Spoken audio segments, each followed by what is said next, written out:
ఉన్నారు. అసలు హైదరాబాద్ సిటీలో ₹1 నల్లా కనెక్షన్ ఇచ్చి 20,000 లీటర్ల ఫ్రీ వాటర్ ఇచ్చి రాష్ట్ర వ్యాప్తంగా ప్రతి ఇంటిలో నల్లా పెట్టి దీన్ని కూడా మీరు అందరు సాక్షి జర్నలిస్ట్ మిత్రులు కూడా దానిలో ఎందుకు లోపం వస్తుందంటే నాకు అర్థం కాదు. ఏం కారణం? మేము అసెంబ్లీలో ఛాలెంజ్ చేసినాం. నేను స్వయంగా యాజ్ ఎ చీఫ్ మినిస్టర్ ఈ టర్మ్ లోపల భగీరథ కంప్లీట్ చేయకపోతే వచ్చే ఎలక్షన్లో మా పార్టీ పోటీ కూడా చేయదు, మేము ఓట్లు కూడా అడగమని చెప్పి అంత ఛాలెంజ్గా చెప్పి తీసుకుని ఆ పథకాన్ని కంప్లీట్ చేసినాం. ఆ తర్వాత 5 ఏళ్ళు బ్రహ్మాండంగా నడిపినాం. బిందె పట్టుకొని ఆడబిడ్డ ఇక్కడ కనబడలే రోడ్డు మీద. పబ్లిక్ స్టాండ్ పోస్ట్స్ అన్ని మాయమైపోయినాయి రాష్ట్రంలో. ఏ టౌన్లో కానీ ఎక్కడ కానీ మంచినీటి ట్యాంకర్ మనకు కనబడలే గత 5 సంవత్సరాలు. మరి ఇప్పుడు ఎందుకు బిందెలు ప్రత్యక్షమవుతున్నాయి? ఎందుకు మళ్ళీ నీటి మూతలు స్టార్ట్ అయినాయి? ఎందుకు నీళ్ళ ట్యాంకర్లు విచ్చలవిడిగా వ్యాపారం చేస్తున్నాయి? హైదరాబాద్ సిటీలో కూడా ట్యాంకర్లు పెట్టాల్సిన దుస్థితి ఎందుకు దాపరిస్తూ ఉంది? ఇవి ఆలోచించాల్సిన విషయాలు. ఇంకో విషయం ఏంటంటే కరెంటు 1.5 సంవత్సరంలో డిస్ప్రపోర్షనేట్గా చాలా దారుణంగా ఉన్నటువంటి విద్యుత్ రంగాన్ని సుమారు 35,000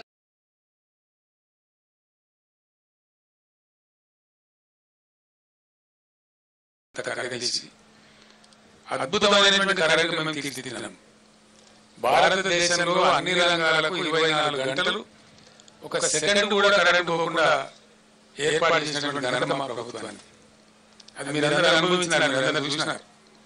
ఆనాడు కరెంటు పోతే వార్త, ఇలా కరెంటు ఉంటే వార్త అక్కడికి వచ్చింది. ఇది ఎందుకు వస్తుందండి నాకు అర్థం కాదు. ఒక సెటిల్డ్ సిస్టమ్. విద్యుత్ అనేది చిన్న విషయం కాదు కదా, నోటి మాటలు కాదు కదా, కటకథలు పిటకథలు కాదు కదా. ఒక అద్భుతమైన వ్యవస్థ. దాన్ని తీర్చిదిద్ది 7.5-8 ఏళ్ళు అద్భుతంగా మేము మొత్తం ప్రజలకు సరఫరా చేసినాం. కమర్షియల్ కావచ్చు, డొమెస్టిక్ కావచ్చు, అగ్రికల్చర్ కావచ్చు, ఇండస్ట్రీ కావచ్చు, ఐటీ కావచ్చు, ఇంకా మరే ఇతర రంగమైన కావచ్చు. అందరికి కూడా ప్రజలందరికీ కూడా 24/7 పవర్ అద్భుతంగా సప్లై చేసిన ఒకే ఒక్క రాష్ట్రం భారతదేశంలో తెలంగాణ, అగ్రగామి రాష్ట్రం.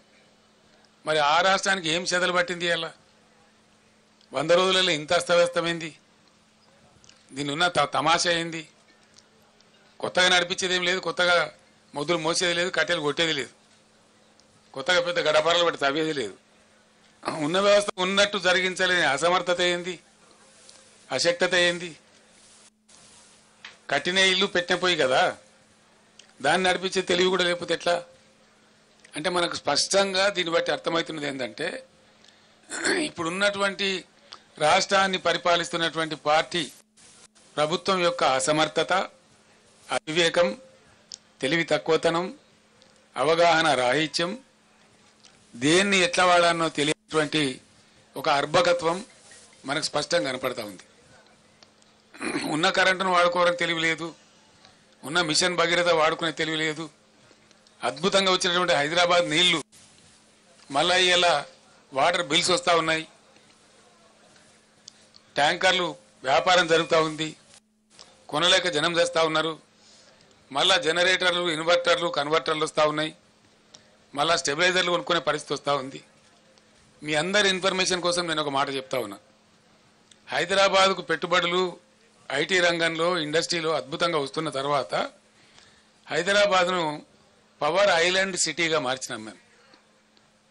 ఎటువంటి పరిస్థితి వచ్చిందంటే ఐటీ కంపెనీ వాళ్ళు, పెద్ద పెద్ద వాళ్ళు, చాలా పెద్దవాళ్ళు, ఇంటర్నేషనల్ దిగ్గజాలు, న్యూయార్క్లో పోతుంది పవరు, లండన్లో పోతుంది కానీ హైదరాబాద్లో పోదురా అనే స్థితి తెచ్చినాం.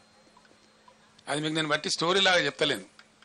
దాన్ని ఏం చేసినామంటే బీఆర్ఎస్ ప్రభుత్వం వచ్చిన కొత్తలో ఈ రాష్ట్రంలో నేషనల్ గ్రిడ్కు మన రాష్ట్రం కనెక్టెడ్ లేకుండే, అనుసంధానం లేకుండే.